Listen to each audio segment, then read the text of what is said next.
vanille, la belle et somptueuse vanille, magique vanille, décrite à travers les mots sublimes et poétiques de Diana Kerman dans le livre d'essence. J'aurais pu choisir des gousses en provenance de Seychelles, de Tahiti, de Polynésie, d'Ouganda, du Mexique, des îles Tonga, de Java, d'Indonésie, de l'archipel des Comores et d'autres lieux.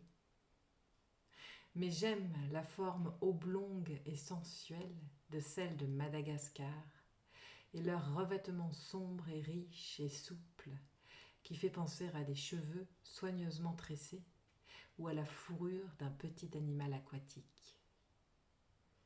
Certains connaisseurs préfèrent la gousse de Tahiti, plus petite, plus grasse et plus humide, bien qu'elle contienne moins de vanilline et que son humidité soit due non à des huiles odorantes, mais à la présence d'eau. Ou le parfum de fumée des gousses de Java, on les sèche en partie au feu de bois. Ou celui, plus maltais, de celle des Comores. La vraie vanille vient surtout des îles de l'océan Indien, Madagascar, la Réunion, l'archipel des Comores, qui en produisent 1000 tonnes par an. Mais il est rare que nous y ayons droit.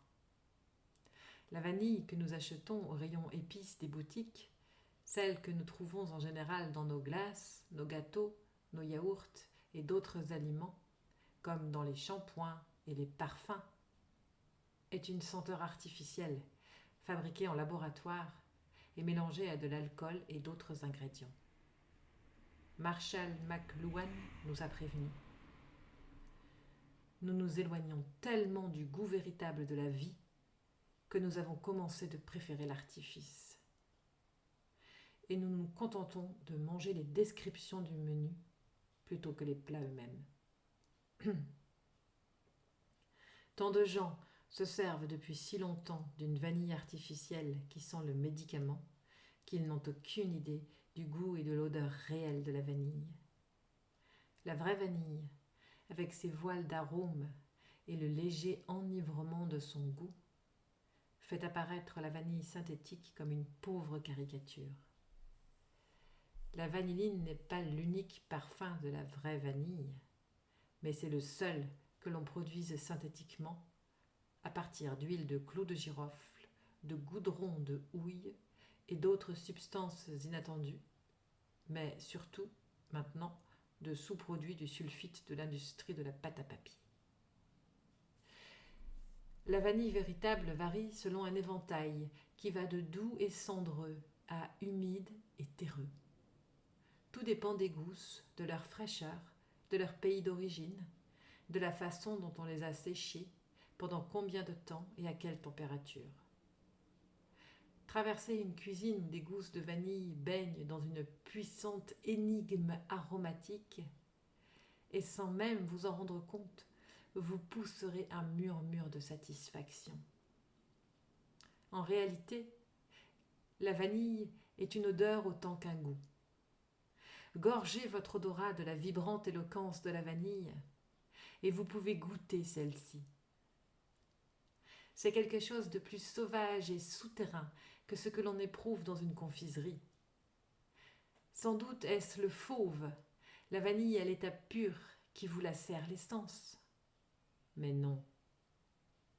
Les gousses de vanille que nous prisons n'ont rien de délectable au moment où on les trouve dans la jungle.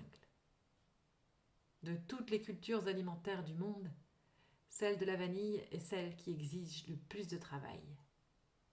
Il faut de longues heures fastidieuses de soins manuels pour que les orchidées de la vanille deviennent des fruits, puis pour que les fruits atteignent leur degré de succulence.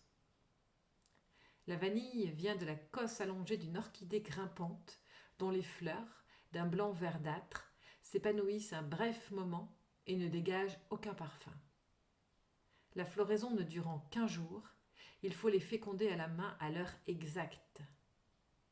Les gousses mûrissent 6 semaines après cette pollinisation, mais on doit attendre des mois avant de pouvoir les cueillir.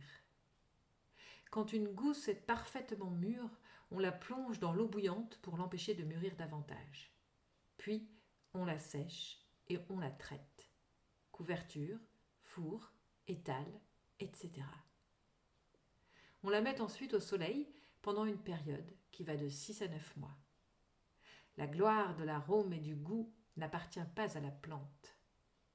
Ce n'est qu'à mesure que les gousses fermentent et se transforment en cosses brunes, ridées et crépitantes, que les taches de vanilline se cristallisent moelleusement à leur surface et que le célèbre et vigoureux arôme commence à se répandre dans l'air. En 1518, Cortés remarqua le premier que les Aztèques parfumaient leur chocolat avec des cosses pilées de vanille qu'ils appelaient Tlichochil. Je ne sais pas comment ça se prononce.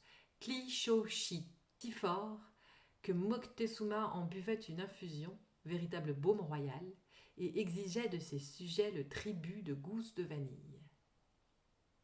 Les Espagnols appelèrent la gousse vainilla, petit fourreau.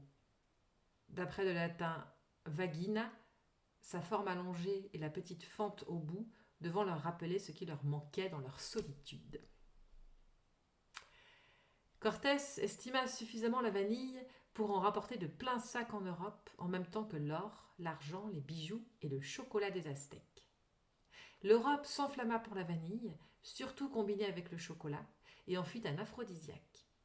Si précieuse et désirable que fût la vanille, personne n'aurait imaginé comment la cultiver en dehors du Mexique.